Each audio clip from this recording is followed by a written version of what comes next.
Welcome to Nursing Prep. Push yourself in nursing preparation with smart way. Practice this quiz on www.thestudyblog.com. Fundamentals of nursing. How should the nurse modify the examination for a 7-year-old child? Option A. Ask the parents to leave the room before the examination. Option B. Demonstrate equipment before using it. Option C. Allow the child to help with the examination. Option D. Perform invasive procedures, for example, otoscopic. Last. Right answer is Option B. Demonstrate equipment before using it. The nurse should modify his examination by demonstrating equipment before using it to examine a school-age child. The nurse should make sure parents are not present during the physical examination of an adolescent, but they usually help younger children feel more secure. The nurse should allow a preschooler to help with the examination when possible, but not usually a school-age child. Toddlers are often fearful of invasive procedures, so those should be performed last in this age group. The nurse must examine a patient who is weak and unable to sit unaided or to get out of bed. How should she position the patient to begin and perform most of the physical examination? Option A. Dorsal recumbent. Option B. Semi-fowlers. Option C. Lithotomy. Option D. SIMS. Right answer is Option B. Semi-fowlers. If a patient is unable to sit up, the nurse should place him lying flat on his back, with the head of the bed elevated. Dorsal recumbent position is used for abdominal assessment if the patient has abdominal or pelvic pain. The patient in dorsal recumbent is on his back with knees flexed and soles of feet flat on the bed. Lithotomy position is used for female pelvic examination. It is similar to dorsal recumbent position, except that the patient's legs are well separated and thighs are acutely flexed.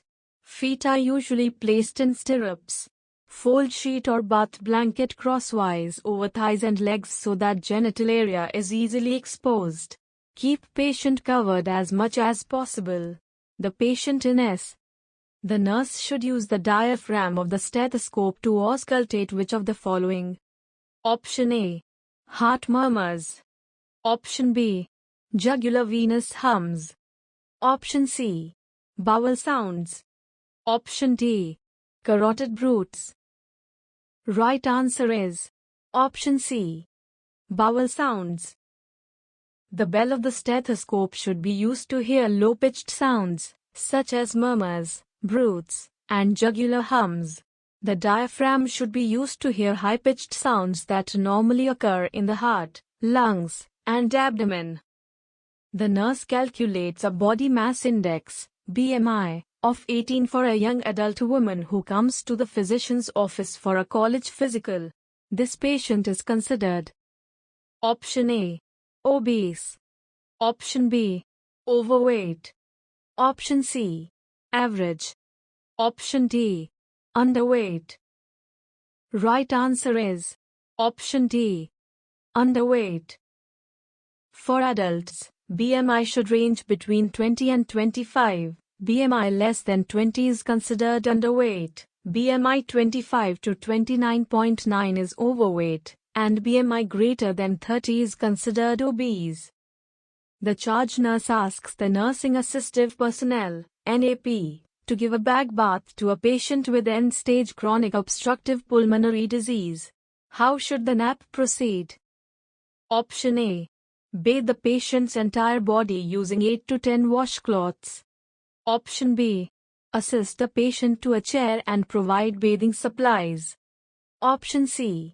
Saturate a towel and blanket in a plastic bag, and then bathe the patient. Option D. Assist the patient to the bathtub and provide a bath chair. Right answer is Option A. Bathe the patient's entire body using 8 to 10 washcloths. A towel bath is a modification of the bed bath in which the NAP places a large towel and a bath blanket into a plastic bag, saturates them with a commercially prepared mixture of moisturizer, non-rinse cleaning agent, and water, warms them in a microwave, and then uses them to bathe the patient. A bag bath is a modification of the towel bath, in which the nap uses 8 to 10 washcloths instead of a towel or blanket. Each part of the patient's body is bathed with a fresh cloth. A bag bath is not given in a chair or in the tub. For a morbidly obese patient, which intervention should the nurse choose to counteract the pressure created by the skin folds?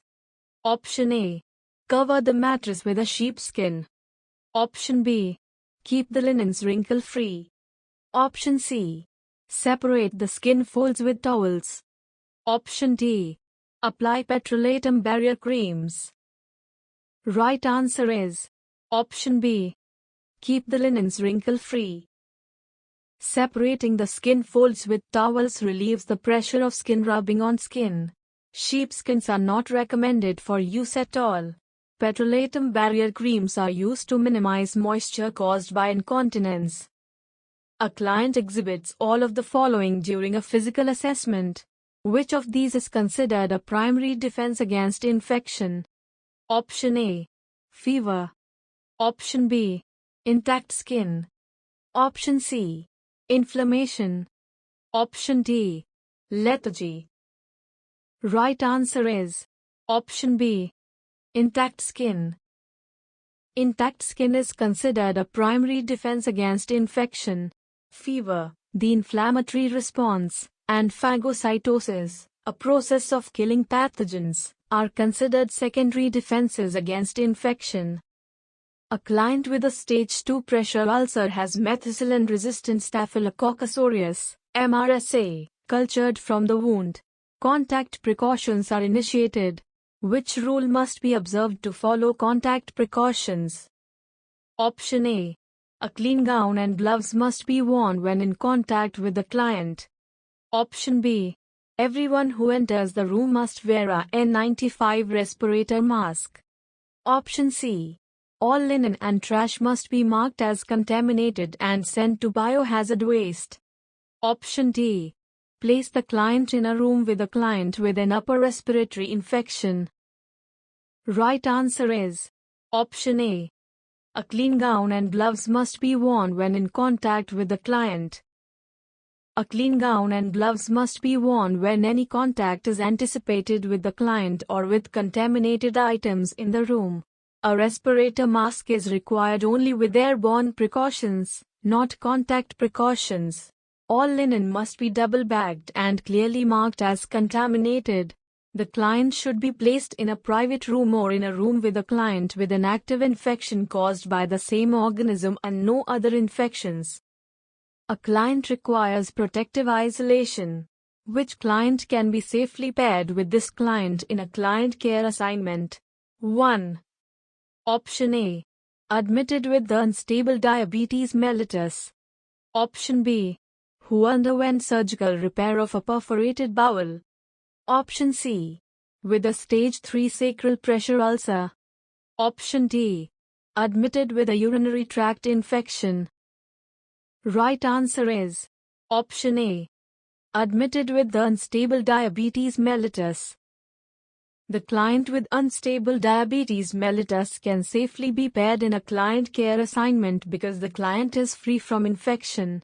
Perforation of the bowel exposes the client to infection requiring antibiotic therapy during the post-operative period. Therefore, this client should not be paired with a client in protective isolation. A client in protective isolation should not be paired with a client who has an open wound, such as a stage 3 pressure ulcer, or with a client who has a urinary tract infection. A newly hired at Nurse Labs Medical Center is assigned in your department. Which action demonstrates a break-in sterile technique? Option A. Remaining 1 foot away from non-sterile areas. Option B. Placing sterile items on the sterile field. Option C. Avoiding the border of the sterile drape. Option D. Reaching 1 foot over the sterile field. Right answer is Option D. Reaching 1 foot over the sterile field.